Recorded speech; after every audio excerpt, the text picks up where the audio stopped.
Hallöchen ihr Lieben und willkommen zu diesem hübschen Oberteil. Für dieses Oberteil benötigt ihr euren Brustumfang, es sei denn ihr sagt, eure Hüfte ist breiter und das Ganze soll nachher auch über die Hüfte gehen, dann selbstverständlich den Hüftumfang. Ich häkel hier wie immer für Größe M und nehme den Brustumfang. Hier gehe ich immer von einer Größe von 100 cm Umfang aus. Diese teile ich durch 2 und komme somit auf 50. Und da das Ganze hier etwas lockerer sitzen soll, müssen wir dann 10 cm drauf rechnen. Plus 10. Das heißt, ich wäre dann bei 60 cm. Also einmal Brust- oder Hüftumfang ausmessen, durch 2 teilen, damit ihr Vorder- und Rückteil raus habt. Und auf diese beiden Teile jeweils 10 cm mehr raufrechnen. Also hier wird mein Vorderteil 60 cm breit und mein Rücken 60 cm breit. Als nächstes nehmt ihr euch entweder von einem Pullover oder an euch selber heruntergemessen die Maße von unterm Ärmel, wie lang euer Projekt werden soll. Soll es bis auf Hüfte gehen, über den Bobbes gehen oder nur ein ganz kurzes Oberteil werden. Das kann hier jeder machen, wie er meint. Ich habe mich hier diesmal für 45 cm entschieden. Danach könnt ihr von einem gut sitzenden Pullover die Ärmelhöhe nehmen. Hier werde ich 22 cm machen. Und dann haben wir auch schon die wichtigsten Eckdaten. Ihr müsst euch das Ganze nun so vorstellen, wir werden jetzt 2 Flächen häkeln. Und zwar den Hauptteil, der bei mir 45 und 60 Breite hat. Im späteren Verlauf dann machen wir ungefähr 5 cm links und rechts weniger und häkeln dann die 22 cm hoch für die Ärmelaussparung. Und das Ganze mal 2. Ihr könnt also so gesehen entweder an euch selbst alles ausmessen oder einfach einen gut sitzenden Pullover dazu nehmen. Ich werde das Ganze mit einem vierfädigen Farbverlaufsbobbel häkeln, hier in der Farbe Schwarz und schätzungsweise so jeansfarben. Und eine Dreiernadel, dazu noch 2 Maschenmarkierer, gerade für Anfänger ganz wichtig. Alle Angaben zur Wolle, Nadelstärke und Verbrauch findet ihr unter dem Video in der Infobox und auch ganz wichtig, da ich immer wieder nachgefragt werde, auch die Verlinkung zum Rechts- und Linkshänder-Video. Und dann würde ich sagen, los geht's. Ich beginne bei diesem Oberteil mit einer Basisreihe aus Stäbchen. Das mache ich deswegen, weil ich dann nachher, wenn ich Lust habe, mir noch ein Bündchen dran zu häkeln, dort leichter anhäkeln kann. Ansonsten habe ich so einen schönen flexiblen Rand. Ihr könnt jetzt mit einer Luftmaschenkette beginnen und dann mit Stäbchen zurückhäkeln auf eure Maße. Dann solltet ihr allerdings nach der Luftmaschenkette einmal durchzählen, wenn ihr eure Maße erreicht habt, und die Maschenanzahl sollte teilbar durch 6 plus 7 sein. Ansonsten werde ich jetzt mit dem Fußschlingenanschlag Stäbchen anschlagen auf meine Maße, auf 60 cm, die Kette danach einmal durchzählen und auch hier sollte die Maschenanzahl teilbar durch 6 plus 7 sein.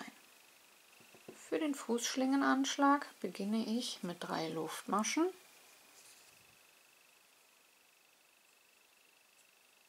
Danach gehe ich vorzugsweise mit einem Umschlag vorher in die erste einzelne Schlaufe zurück. Dann lege ich den Daumen hier unten auf die Maschen, damit ich alle 3 Schlaufen auf gleiche Höhe ziehen kann.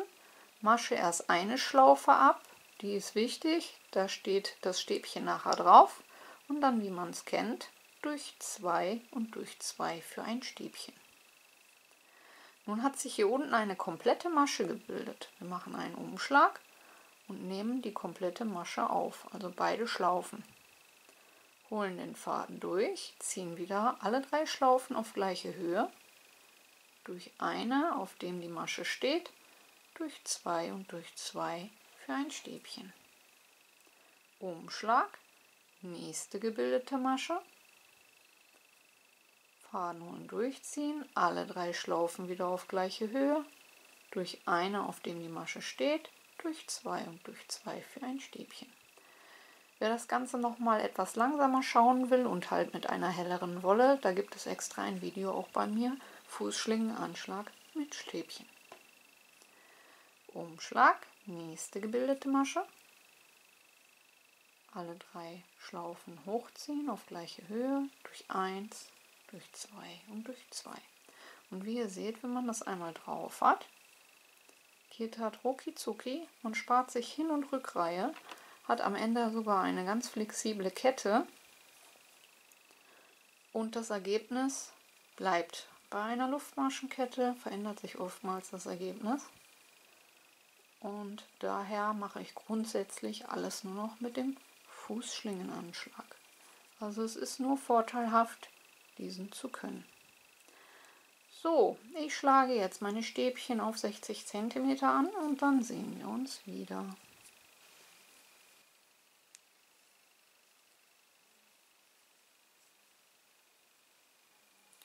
Nach 103 Maschen habe ich die perfekte Länge für mich erreicht, meine 60 cm. Und dann kommen wir nun zum Muster. Nachdem ihr eine Kette angeschlagen habt für euer Projekt bzw. eure Größe, durchgezählt teilbar durch 6 plus 7, beginnen wir nun mit Reihe 1 und 3 Steigeluftmaschen.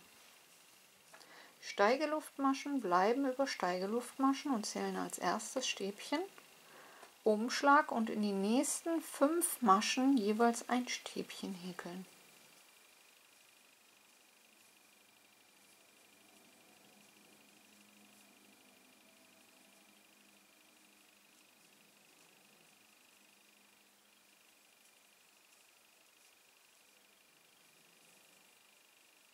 Sodass wir optisch 6 Stäbchen haben. Eine Luftmasche, eine Masche freilassen und in der danach oder ab der danach 5 Stäbchen in die nächsten 5 Maschen.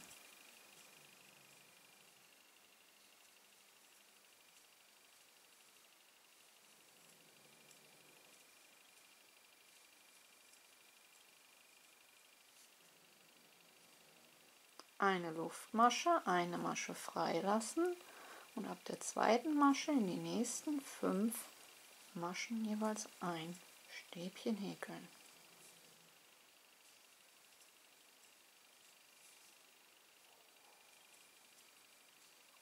Und so nun jetzt immer die ganze Reihe bis zum Ende. 5 Stäbchen, eine Luftmasche, eine Masche freilassen, 5 Stäbchen, eine Luftmasche, eine Masche freilassen und so weiter und so fort.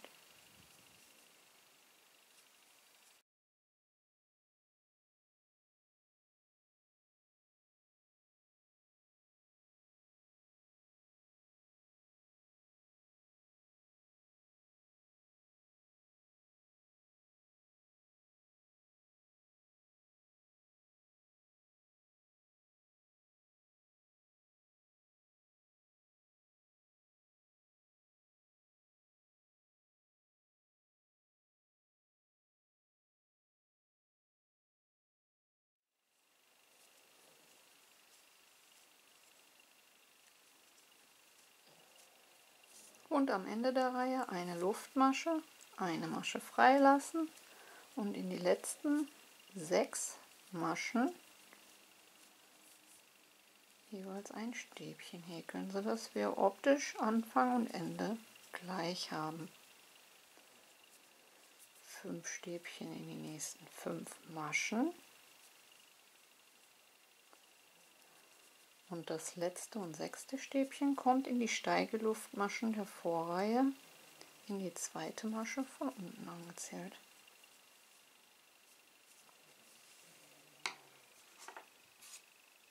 Das war Reihe 1. Kommen wir zur Reihe 2. Reihe 2 beginnt mit 3 Steigeluftmaschen und einem Stäbchen in die gleiche Masche, wo die Steigeluftmaschen rauskommen. Dies soll dann ein halber Fächer darstellen. 2 Luftmaschen und nun in die Mitte der 5 Stäbchen eine feste Masche.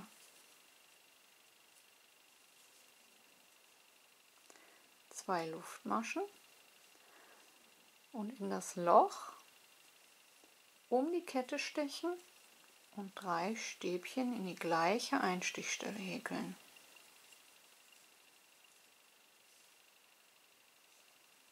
Zwei Luftmaschen, ins mittlere Stäbchen der 5 eine feste Masche, 2 Luftmaschen und in das größere Loch um die Kette herum 3 Stäbchen in die gleiche Einstichstelle.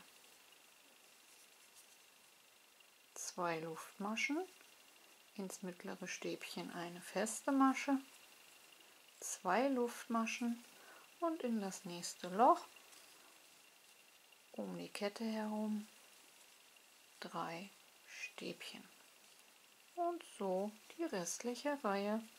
2 Luftmaschen, ins mittlere Stäbchen eine feste Masche, 2 Luftmaschen und um die Kette herum einen Fächer aus 3 Stäbchen.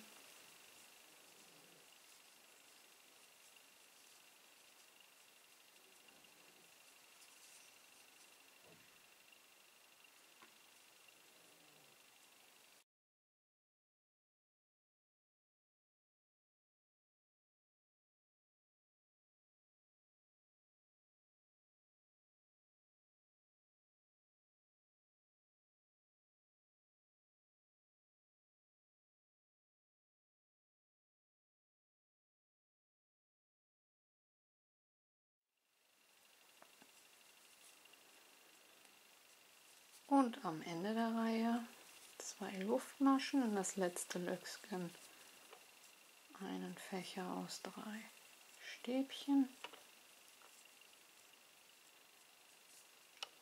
2 Luftmaschen, ins mittlere Stäbchen eine feste Masche, 2 Luftmaschen und in die Steigeluftmaschen der Vorreihe in die zweite Masche von unten angezählt 2 Endstäbchen häkeln, so dass wir Anfang und Ende gleich haben.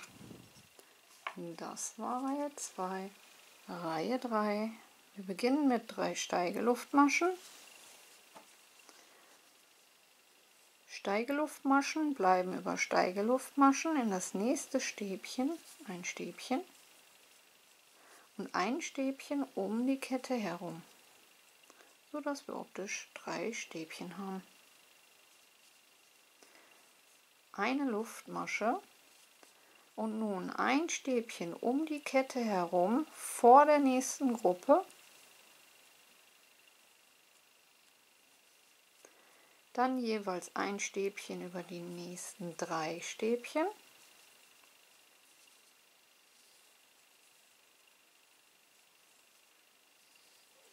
und ein Stäbchen nach der Gruppe um die Kette herum. So verschieben wir jetzt diese 5 Stäbchen um einen Teil nach rechts. Eine Luftmasche rüber um die Kette vor der nächsten Gruppe, ein Stäbchen über die nächsten 3 Stäbchen, jeweils ein Stäbchen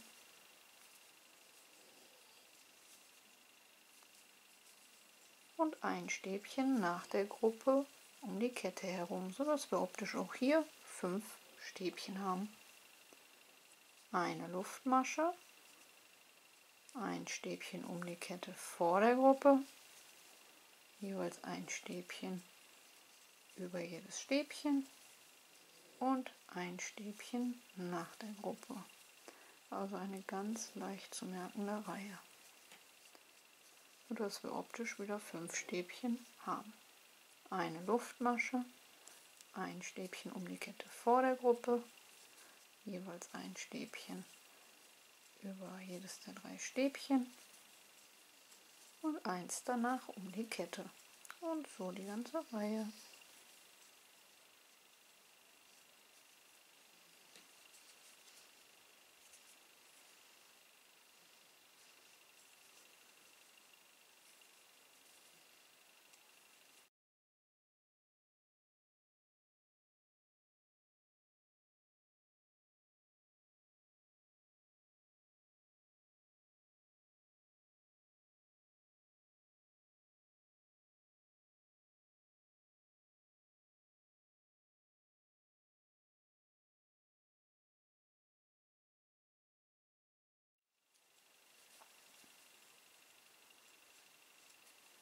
Und am Ende der Reihe vor der letzten Gruppe ein Stäbchen in die Gruppe, jeweils ein Stäbchen in jeder Masche, ein Stäbchen danach um die Kette herum, eine Luftmasche und am Ende ein Stäbchen um die Kette herum, ein Stäbchen in das einzelne Stäbchen und ein Stäbchen kommt in die zweite Masche von unten angezählt in die Steigeluftmaschen der Vorreihe, sodass wir Anfang und Ende wieder gleich haben.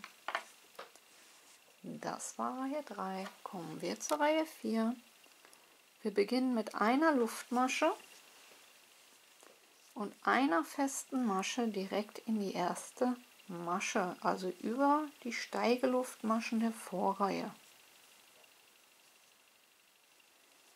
2 Luftmaschen und einen Fächer aus 3 Stäbchen um die Luftmaschenkette herum in das Löcksken.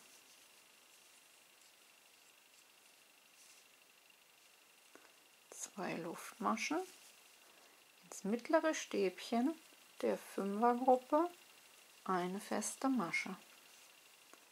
2 Luftmaschen und wieder in das größere Loch um die Luftmaschenkette herum 3 Stäbchen.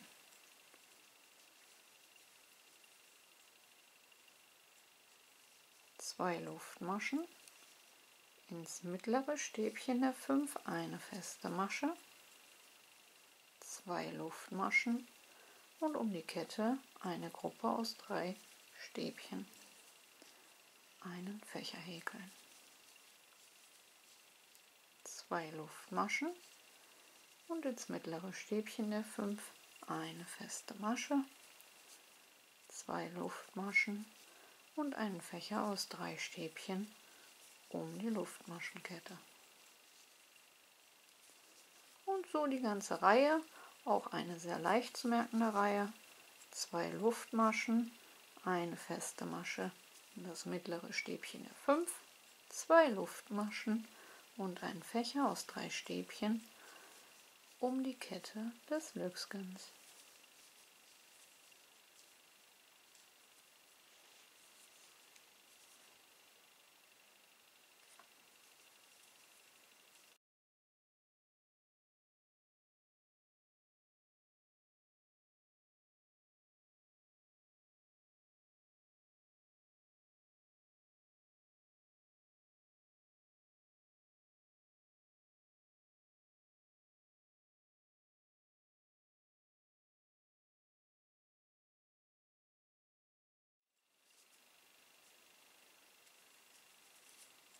Und am Ende der Reihe in das letzte Löcksken einen Fächer aus 3 Stäbchen, 2 Luftmaschen und in die Steigeluftmaschen der Vorreihe in der zweiten Masche von unten angezählt eine feste Masche, sodass wir Anfang und Ende wieder gleich haben. Und das war Reihe 4. Kommen wir zur Reihe 5 und zur letzten Reihe, denn das ist die Wiederholung von Reihe 1. Wir beginnen mit 3 Steigeluftmaschen und müssen jetzt wie in Reihe 1 optisch 6 Stäbchen häkeln. Steigeluftmasche bleibt über dieser festen Masche, ein Stäbchen über oder um die Kette herum, jeweils ein Stäbchen in die nächsten 3 Stäbchen und ein Stäbchen nach der Gruppe um die Kette herum. Und dann haben wir unsere optischen 6 Stäbchen wie in Reihe 1. Eine Luftmasche, ein Stäbchen vor der Dreiergruppe, jeweils ein Stäbchen in jedes Stäbchen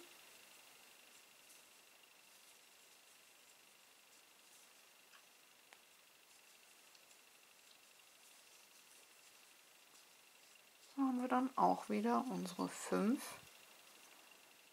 eine Luftmasche, nächste Gruppe, ein Stäbchen davor, jeweils ein Stäbchen jedes Stäbchen und ein Stäbchen danach.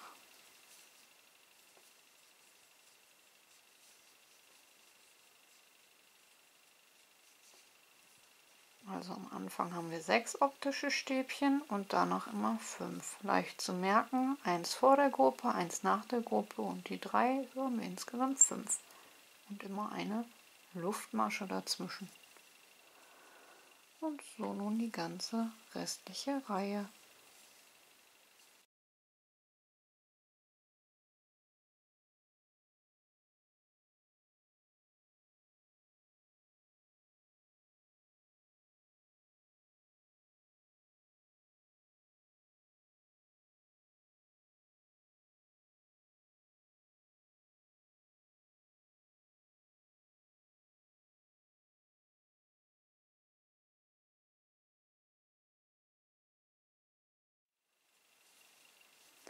Und am Ende vor die letzte Gruppe ein Stäbchen, jeweils ein Stäbchen über jedes der 3 Stäbchen. Ein Stäbchen nach der Gruppe um die Kette herum. Und das letzte Stäbchen kommt in die feste Masche der Vorreihe, sodass wir optisch wieder unsere 6 Stäbchen wie am Anfang haben. Ich werde jetzt erst einmal dieses Muster auf meine 45 cm Höhe häkeln. Das Ganze könnt ihr synchron machen, da Vorder- und Rückteil gleich sind. Also meine Maße waren 60 x 45. Das Ganze werde ich mal 2 häkeln. Und wenn ich soweit bin, sehen wir uns wieder.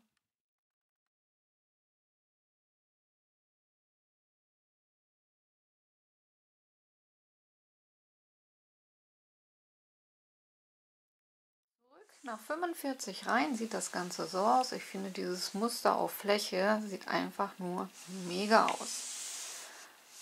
60 cm Breite, 45 Höhe sind auch in etwa 45 Reihen. Und nun kommen wir zum nächsten Abschnitt. Als nächstes werde ich das Muster nach innen versetzen auf beiden Seiten, denn jetzt kommen die Ärmelaussparungen. Dafür werde ich das Ganze um 5 bis 6 cm nach innen versetzen. Ich schaue einfach mal, wie weit das wäre. Also hier haben wir die erste Gruppe, die zweite Gruppe bei 6 cm wäre so ungefähr vor der dritten Gruppe. Also gehe ich in die Kette vor der dritten Gruppe, denn ich möchte ja hier im Musterverlauf bleiben. Ich habe hier mit einer festen Masche angefangen, das heißt, jetzt würden wieder die 6 Stäbchen am Anfang kommen. Daher kann ich mir das Ganze leicht machen. Beginne in der Kette vor der dritten Gruppe, 1, 2, 3. Mache hier gleich 2 Stäbchen drum, 3 in die Gruppe und 1 dahinter und habe dann somit meine 6 Stäbchen. So, und das gleiche dann auch auf der anderen Seite, 1, 2, 3 und hier wäre das hinter der Gruppe. So, und wir beginnen halt wie gesagt hier um die Kette mit 2 Stäbchen, dann jeweils 1 in die Gruppe selber und 1 dahinter und haben dann unsere 6 Stäbchen, was diese Reihe hier wäre. Diese machen wir dann einmal von links nach rechts, beenden auch hier mit den 6 Stäbchen über der dritten Gruppe von der anderen Seite. Und dann kommt halt unser normaler Musterverlauf. Dann wieder mit 2 Stäbchen, mit 3 Stäbchen und der festen Masche und so weiter und so fort. Und gehen einfach verschmälert gerade hoch. Und da hatte ich euch ja am Anfang gesagt, nehmt von einem gut sitzenden Pullover die Ärmelhöhe. Und ich hatte mich hier für 22 cm entschieden. Das heißt, ich werde jetzt im Musterverlauf nochmal 22 cm gerade hochhäkeln.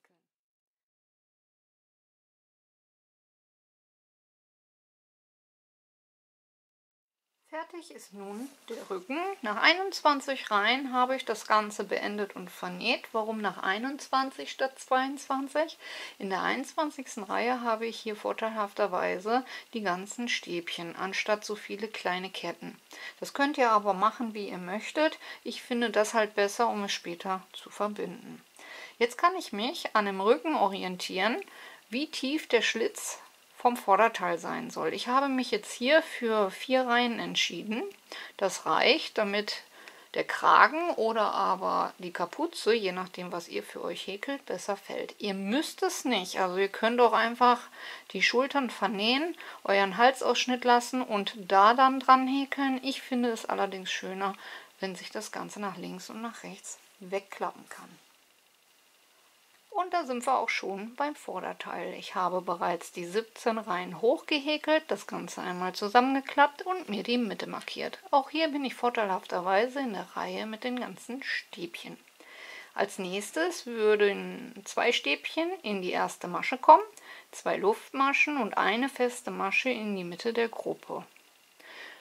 Das Ganze kann ich auch hier jetzt auf die Mitte übertragen, um das Ganze zu splitten. Ich beginne hier mit einer festen Masche in der Mitte, mache 2 Luftmaschen und häkel dann meinen Fächer aus 3 Stäbchen hier in das Löcksken hinein. Das gleiche dann auch in der anderen Richtung. Ich starte wieder von der festen Masche, dann auch in der andere Richtung. Oder aber halt wie hier jetzt von außen und schließe das Ganze hier mit einer Kettmasche. Das könnt ihr machen, wie ihr möchtet. Hauptsache, wir bleiben weiterhin im Musterverlauf. Und so häkel ich jetzt die letzten 4 Reihen. Einmal das separat und einmal das separat. Und so sieht es dann aus, wenn es fertig ist. Einfach nur ein leichter Ansatz. Als nächstes nehme ich mir das Rückenteil hinzu, klappe dies einmal in der Mitte zusammen, markiere mir die Mitte. Und dann nehmt ihr von einem gut sitzenden Pullover oder irgendeinem anderen Oberteil den Halsausschnitt, den ihr gerne haben möchtet. Ich habe mich hier für 25 cm entschieden. Das heißt, ich gehe dann vom mittleren Marker 12,5 nach links und 12,5 nach rechts und markiere mir die Stellen. Bei mir ist es im Grunde die dritte Gruppe genau in der Mitte. Dritte Gruppe genau in der Mitte und das kann ich dann auch aufs Vorderteil übertragen. Danach lege ich beide Teile aufeinander. Den mittleren Marker hier können wir rausnehmen. Und werde als nächstes die Schulterpartien einmal vernähen. Von außen bis zum Marker und von außen bis zum Marker. Und wenn wir das haben, vernähen wir noch einmal von unten bis zu dieser Spitze hier. Sowohl links als auch rechts die Seiten und dann ist unser Grundgerüst auch schon fertig. Und wie ich das Ganze vernähe, das zeige ich euch jetzt an den Schultern. Zum Vernähen nehme ich mir den Faden doppelt und mache mir unten einen Knoten hinein. Dann lege ich mir erstmal die Kante auf die Kante, nehme beide Teile, ziehe den Faden komplett durch und einmal unten durch die Mitte. So habe ich den Faden fixiert. Und nun gehe ich jetzt immer am hinteren Häkelstück und am vorderen Häkelstück, am hinteren Häkelstück, am vorderen Häkelstück. Und zwar immer circa einen halben Zentimeter. Ich beginne am hinteren Häkelstück, gehe einen halben Zentimeter durch die Maschen hindurch, lege den Faden über, das müsst ihr später nicht mehr. Hauptsache ihr stecht immer in Höhe des Fadens ein. Dann gehe ich in Höhe des Fadens einen halben Zentimeter am vorderen Häkelstück, lege den Faden wieder über und am hinteren Häkelstück einen halben Zentimeter und so immer im Wechsel, bis die Schulter komplett vernäht ist. Das gleiche mache ich auch auf der anderen Seite und an der Seite und dann habe ich eine schöne flache Naht. Und von der anderen Seite sieht man sie überhaupt nicht. Und am Ende, da ich letztes Mal gefragt wurde, wie ich das Ganze schließe, ohne dass es wieder aufgeht, weil ich den Faden so knapp schneiden würde, zeige ich das Ganze nochmal langsam. Ich gehe am Ende durch beide Maschen nochmal durch. Also ruhig, dass der Faden über die Masche drüber liegt.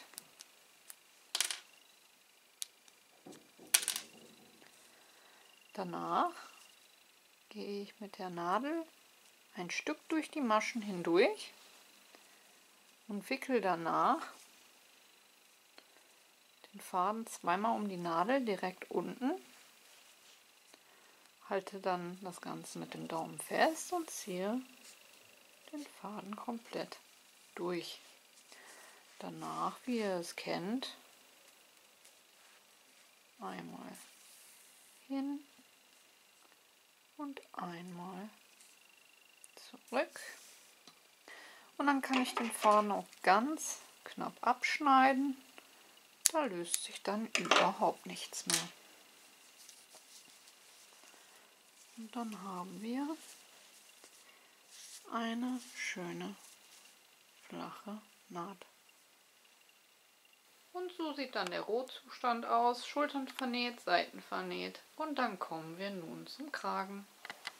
Nun habe ich noch diese zwei kleinen Reste übrig und diese werde ich dann in den Kragen verarbeiten. Ich bleibe auf meiner Nadelstärke. Dazu nehme ich allerdings nochmal 4 Maschenmarkierer, gerade für Anfänger ganz wichtig, denn wir müssen hier mit Zunahmen arbeiten.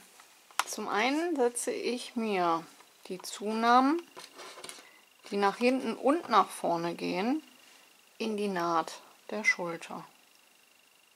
Dort kommt auf jeden Fall eine rein, sowohl links als auch rechts.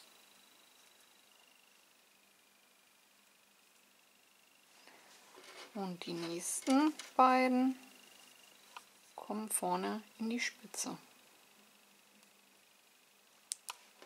Einmal und zweimal.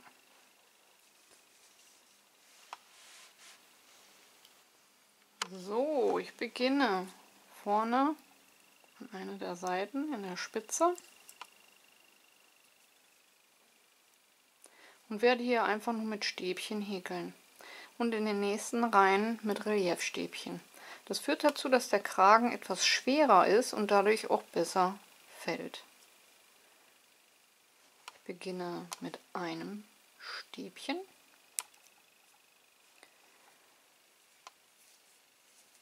Und nochmal 2 zusätzliche in der gleichen Masche hinein.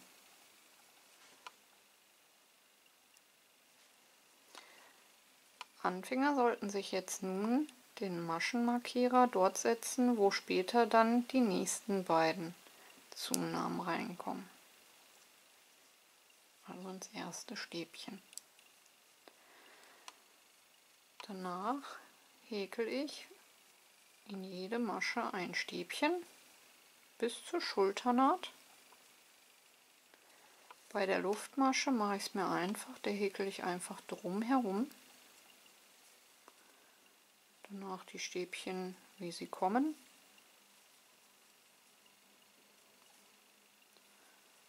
Und wieder bei der Luftmasche einfach drum herum. Ihr könnt auch einstechen, wenn ihr wollt, aber die Arbeit, die kann man sich eigentlich sparen, weil da sieht man nachher keinen großen Unterschied. Denn das wird sich durch die Reliefstäbchen etwas zusammenziehen und dann sieht man überhaupt nichts mehr davon. So, nun einmal bis zur Schulternaht.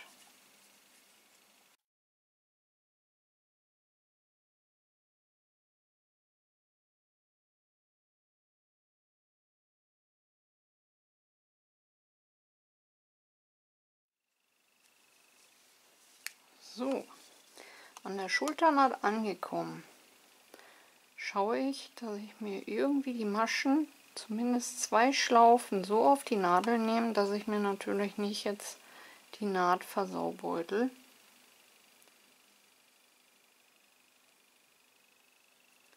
Aber auch kein großes Loch sich bildet. Und häkel 3 Stäbchen in die gleiche Einstichstelle. Und setze mir dann meinen Marker, wo ist er? Da, in das mittlere Stäbchen hinein. Ein Stäbchen ist die Zunahme für vorne und ein Stäbchen ist die für hinten und eins bleibt in der Mitte. Danach wieder die Maschen, wie sie kommen, in jedes Stäbchen ein Stäbchen und um die Luftmasche herum einfach das Stäbchen drumherum häkeln. Das Ganze jetzt rüber bis auf die andere Seite zur nächsten Naht.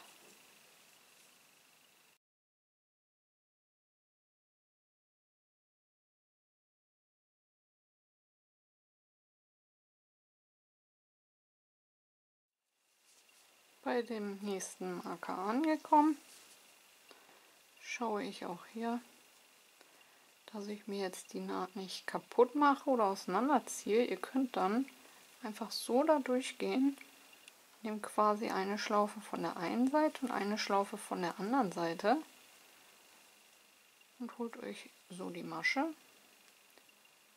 und häkelt dann in diese eine Masche eure 3 Stäbchen.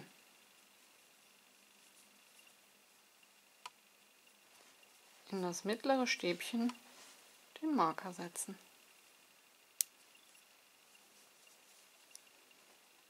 Dann geht es weiter.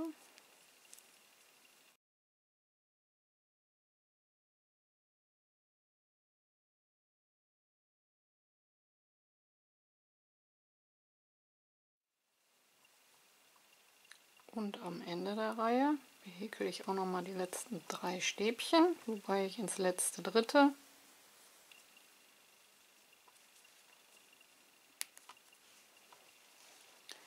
drei Stäbchen in das letzte Stäbchen häkel. 1, 2 und 3. Danach wieder 3 steige Luftmaschen, wenden und wieder 3 Stäbchen in das erste Stäbchen. Marker in das erste Stäbchen setzen. Und nun häkeln wir in Reliefstäbchen weiter. Ich gehe um das erste, beziehungsweise wir haben die Zunahme in den Steigeluftmaschen der Vorreihe gehäkelt und gehen in das zweite Stäbchen von hinten drumherum, ziehen es damit nach hinten und häkeln dann ein Reliefstäbchen ab. Dann nehmen wir uns das danach, ziehen das nach vorne und häkeln ein Reliefstäbchen ab. Also das nächste wieder nach hinten, von hinten um das Stäbchen herum und abhäkeln. Umschlag, nächstes Stäbchen nach vorne, von vorne um das Stäbchen herum und abhäkeln. Das nächste von hinten herum, abhäkeln und das nächste wieder vorne herum. Und so häkeln wir nun die Reliefstäbchen immer eins nach vorne und eins nach hinten. In der nächsten Reihe häkeln wir die Reliefstäbchen dann so, wie sie kommen. Die vorderen nach vorne, die hinteren nach hinten.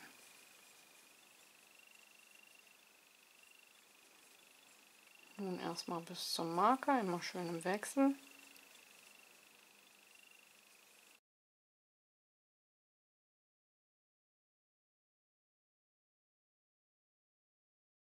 Und bei dem Marker angekommen.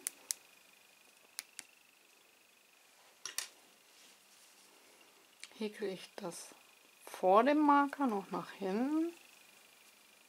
Also es kommt jetzt darauf an, wie ihr ausgekommen seid. Dann das Stäbchen mit dem Marker wird wieder verdoppelt, indem wir in die Masche mit dem Marker 3 Stäbchen hinein häkeln. Danach den Marker wieder ins mittlere Stäbchen setzen. Und dann könnt ihr euch aussuchen. Ich hatte dies nach hinten gehäkelt, dann würde dies nach vorne Das wird übersprungen, das kommt nach hinten, dann wäre das nach vorne. Also häkle ich das nach vorne. Also vor der Zunahme hatte ich das Reliefstäbchen nach hinten, das nächste wäre nach vorne, neutral nach hinten und nach vorne. Und so immer im Wechsel. Also ihr häkelt die Reliefstäbchen einfach so in der nächsten Reihe, wie sie kommen. Ansonsten verändert sich auch bei den Zunahmen nichts. Am Anfang und am Ende kommen 3 Stäbchen in die erste und in die letzte Masche. Und bei den Schulterzunahmen kommt immer in das mittlere Stäbchen 3 neue Stäbchen. In der nächsten Reihe da drauf häkelt ihr das davor und das danach immer so im Wechsel, wie sie kommen, damit ihr schön im Rhythmus von euren Reliefstäbchen bleibt. Mehr ist das auch nicht. So, das Ganze wird jetzt eine lange Zeit dauern und dann sehen wir uns zum Endergebnis.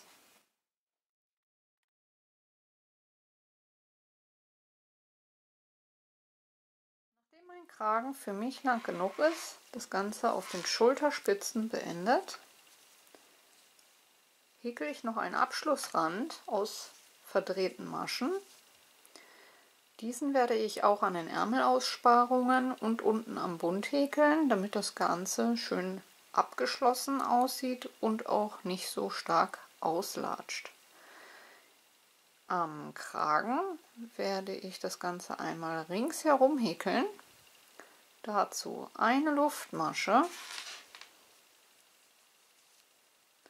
Ich gehe seitlich um das Stäbchen herum. Hier habe ich ja leider keine Maschenvorgabe.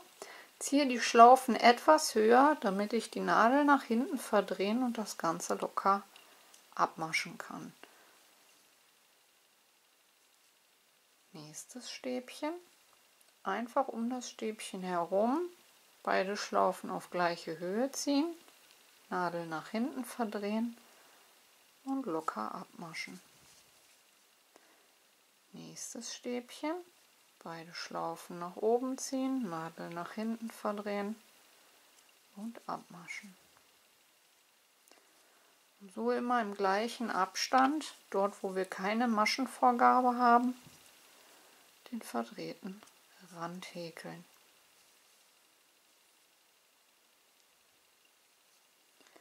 Das Ganze einmal komplett herum, dann auch an den Ärmelaussparungen komplett herum und unten am Bund komplett herum.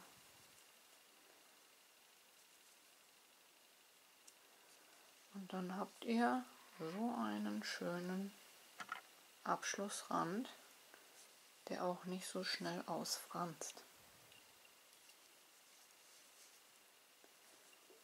Und wenn ich soweit bin, dann sehen wir uns noch zum Endergebnis. Bis gleich. Und fertig ist der Rand. Ob ihr den Kragen nun als Stehkragen tragt oder komplett flach über die Schultern gelegt oder sogar hochgerafft, wenn es einmal windig ist, das bleibt euch überlassen. Ich hoffe, euch hat die Anleitung gefallen und ihr seid gut mitgekommen. Vergesst nicht, eure Bewertung dazulassen, wie immer ganz, ganz wichtig. Kanal abonnieren ist kostenlos, Glöckchen drücken und kein Video mehr verpassen. Und ansonsten hoffe ich, dass wir uns zum nächsten Mal hören. Bis dahin, ciao, ciao.